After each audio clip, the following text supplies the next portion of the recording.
Después de haber revisado, analizado y conocido, ¿por qué no repasado todos los elementos que conforman una computadora?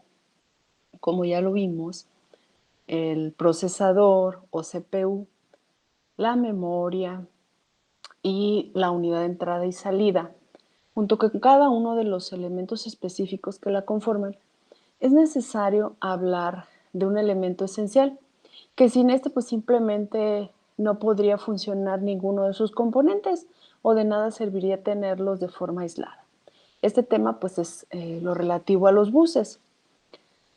Ya anteriormente habíamos hablado de una serie de conexiones que enlazan a los componentes de un procesador, como el ALU, la unidad de control y los registros. Internamente están conectados a través de unas líneas, a través de conexiones eléctricas, a través de cables, que no son otra cosa más que buses.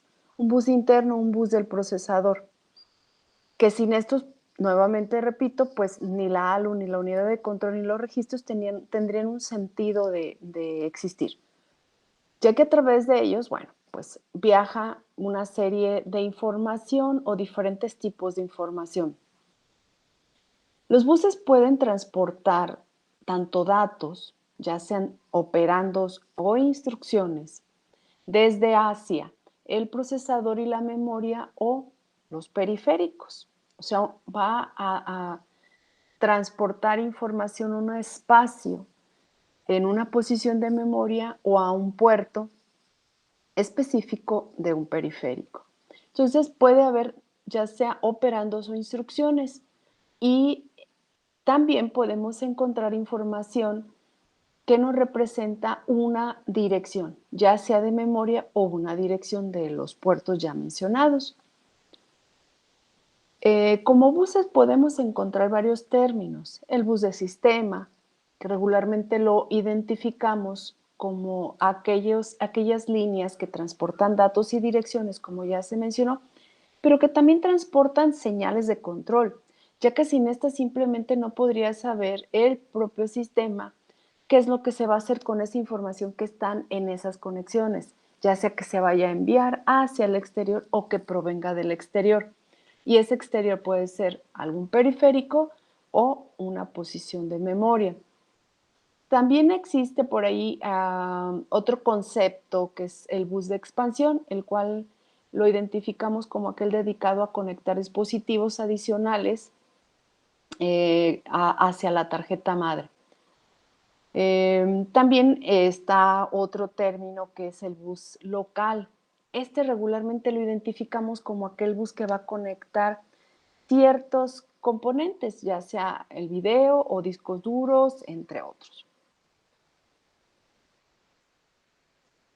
Entonces, como componentes o como tipos de buses, podemos identificar tres de ellos, de acuerdo a lo que transportan, que sería el bus de dirección, el cual va a transportar una dirección para apuntar a la memoria o algún periférico.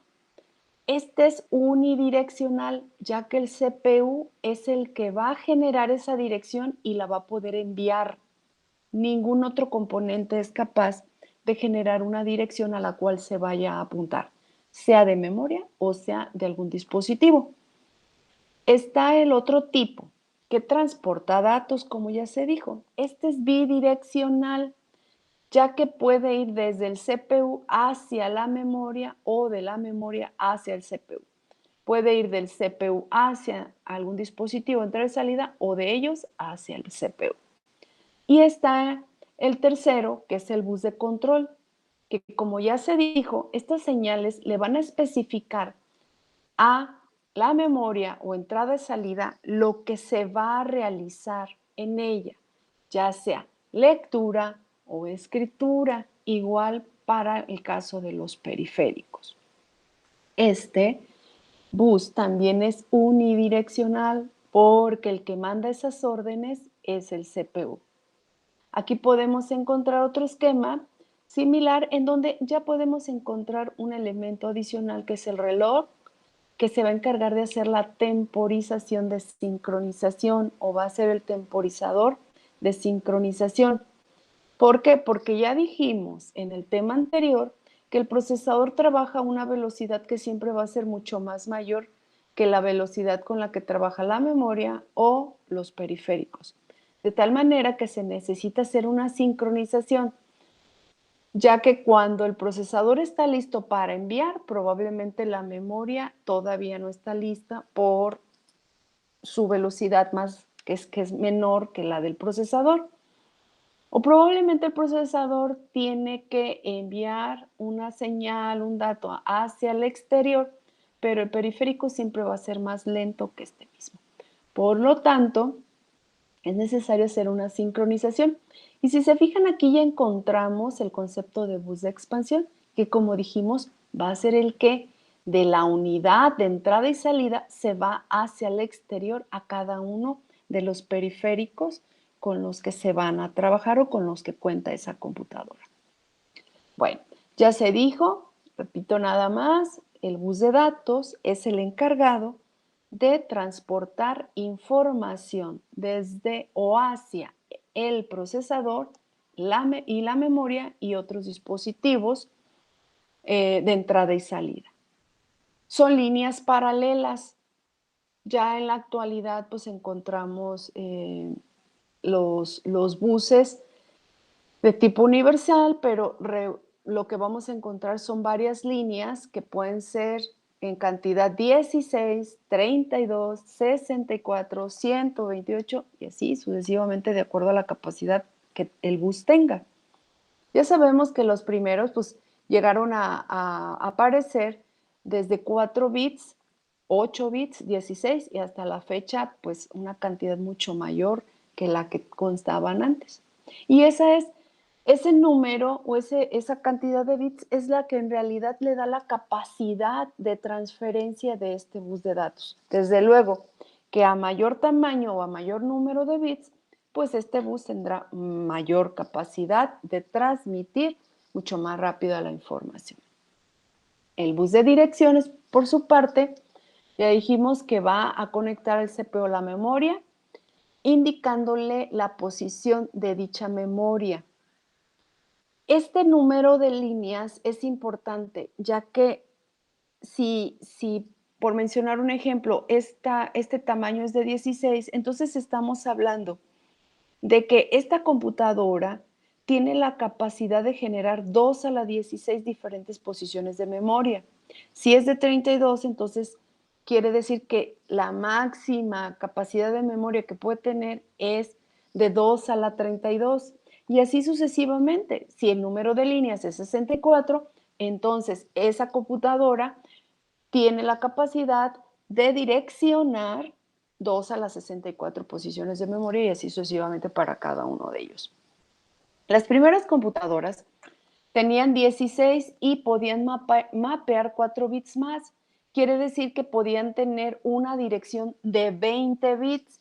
Esto significa que se podía direccionar 2 a la 20, que nos harían el mega de memoria con la que trabajaban las computadoras XT que tenían un procesador 8086 o un 8088. Esto evolucionó pues a tal grado de manejar 32 bits de direcciones, lo que ocasionó que se podían generar hasta 4 gigabytes de posiciones de memoria distintas. Probablemente en las computadoras un poco más antiguas, aunque tuvieran 32 bits, era muy raro que encontráramos que esa computadora tenía 4 gigabytes de memoria RAM. Sin embargo, esa computadora era capaz de generar esa cantidad de direcciones independientemente de que la tuviera físicamente o no. Entonces, bueno, el sistema operativo que trabajaba a través de este bus o que trabajaba en una computadora con una característica de un bus de 16, se entendía que era un sistema operativo que iba a poder direccionar solamente 1 megabyte de memoria. Posteriormente aparece la memoria expandida y luego la memoria protegida, pero con 1 mega de memoria era suficiente para trabajar cualquier software que en aquel entonces se podía utilizar. ¿sí? No era necesario expandir a más, pero bueno, con la exigencia del software moderno, como se fue modernizando y fue requiriendo de más espacio, fue que entonces tuvo que incrementarse la capacidad de almacenamiento en la memoria principal. Y bueno, un tercer bus, de acuerdo al tipo de información que transporta, es el bus de control. Este bus de control, pues son líneas que le van a dar indicaciones al resto de los elementos que están conectados al procesador. Transmiten órdenes y señales de temporización, le van diciendo en qué momento accionar o actuar, hacer alguna tarea. Dentro de las órdenes que se le puede mandar a la memoria o a la unidad de entrada y salida es una señal para indicarle a la memoria que se va a escribir en ella o que se va a leer desde ella. Otra señal puede ser indicarle algún periférico que se quiere o que se le indica que se va a escribir en él o que se le va a enviar algo o que se requiere recibir un dato desde ese periférico. También hay información de control y de seguridad. Una vez que ya se dio esa transferencia, se indica para que todo el sistema sepa que ya se realizó o que se está haciendo esa tarea. Se hace la petición del bus dependiendo de lo que se quiera realizar, si se quiere enviar una dirección o se quiere enviar un dato. Se puede controlar esa petición de bus indicando que se cede la sesión, ya sea para enviar una dirección o un dato. También en relación a las interrupciones, estas líneas van a permitir que se genere o que se transmita una indicación de interrupción, una petición y también la señal de que la interrupción fue reconocida. Asimismo, se envía una señal de reloj a través de estos pulsos de reloj, también son considerados dentro del bus de control. Y bueno, cuando se comienza a trabajar con una computadora, pues siempre hay una señal de inicio. Bien, entonces, hay términos de los que estuvimos hablando, entre ellos el bus de expansión. Recuerden que estos tres que acabo de mencionar, que es el de control de datos y dirección, es una clasificación de estos de acuerdo al tipo de información que transportan. Pero de acuerdo a la tarea específica que realizan, pues podemos encontrar esos otros conceptos, como es el caso del bus de expansión, que son líneas encargadas de conectar el bus del sistema con otros buses de dispositivos externos a la placa principal. ¿Qué significa? Que aunque hay un bus común dentro de la computadora, se requiere otro bus que conecte a ese mismo bus hacia los periféricos específicamente o al resto de los componentes que están conectados a la tarjeta madre o a la tarjeta principal. Entonces, el objetivo de estos buses aparece o la intención de estos es facilitar la comunicación entre los dispositivos externos y el bus del sistema. Ha habido una serie de evoluciones entre ellos, pero en realidad la forma de trabajar sigue siendo la misma. La mayoría de las variaciones que hay en estos tipos de buses de expansión, fíjense bien, aquí yo hablo de los buses de expansión y puedo decir que se pueden mencionar estos de acuerdo a cómo han aparecido. Regularmente van a trabajar igual, así como les digo, y lo que cambia es el tamaño de estos buses. Se incrementa la velocidad y en ocasiones se diferencia de acuerdo al componente que conecta. El ISA, bueno, fue de los primeros, si no es que el primero que apareció ya como un estándar. Después salió el EISA y algunas variaciones intermedias, el SCSI, el IDE, y así ha habido muchísimos y que bueno, en la actualidad podemos encontrar todavía muchísimos más. Pero vamos a mencionar algunos de estos nada más para que identifiquen cuál es la característica que lo diferencia. Por ejemplo, para el caso de Lisa, estamos hablando de que es un bus de datos de 16 bits. Esa es su característica. Este se introdujo en el momento en que aparecen las computadoras de tecnología avanzada, como las llamaba IBM a estos modelos, y aparecen con el procesador 286. Posteriormente, se incrementa o se duplica el tamaño. Con esto, entonces, hace que este bus sea más rápido. Porque si los datos son de 16 bits y el tamaño de bus es de 32, esto significa que se pueden enviar dos datos al mismo tiempo o se pueden recibir dos datos al mismo tiempo. Por lo tanto, la velocidad también se duplica. Posteriormente aparece el EISA, que, bueno, pues termina siendo algo similar a la arquitectura de microcanal, pero en realidad lo que se quiere con el EISA es generar un ISA de mayor tamaño, pero que sea compatible con las tarjetas con un bus de tipo o conexión de tipo ISA. Después aparece el bus SCSI. El SCSI, bueno, así se le menciona, tratando de ajustar por ahí su nombrecito. Sí que es una arquitectura de bus que permite conectar hasta 7 dispositivos. Aquí fue donde se genera una evolución un tanto distinta, en donde ya no se enfocó solamente en el número de bits que podía transportar, sino ampliar la conexión hacia ellos, y que solamente en este caso ocupaba un único slot, una ranura en la placa madre, y que puede ser de tipo ISA o EISA. Y bueno, pues aquí dice un dato importante: siempre que se instala una nueva tarjeta SCSI, hay que ejecutar un programa de configuración para que lo reconozca el sistema. Estos ejemplos son simplemente para que ustedes identifiquen dónde se encuentra la diferencia. Como les decía, podemos encontrarla desde luego en algunos mecanismos que le permiten hacerlo más rápido, en el tamaño que está representado por el número de bits que pueden transportar y en el uso que se le da, qué periférico va a conectar específicamente. Algo importante antes de terminar es hablarles de una clasificación más. Una clasificación más entre los buses puede ser dos tipos de ellos. Uno que se le conoce como bus dedicado y otro como bus multiplexado. ¿Qué significa? Cuando un bus es dedicado, su característica principal es que solo va a transportar un tipo de información. Por mencionar un ejemplo, si se fijan, está un tanto separado el bus de control de estos dos.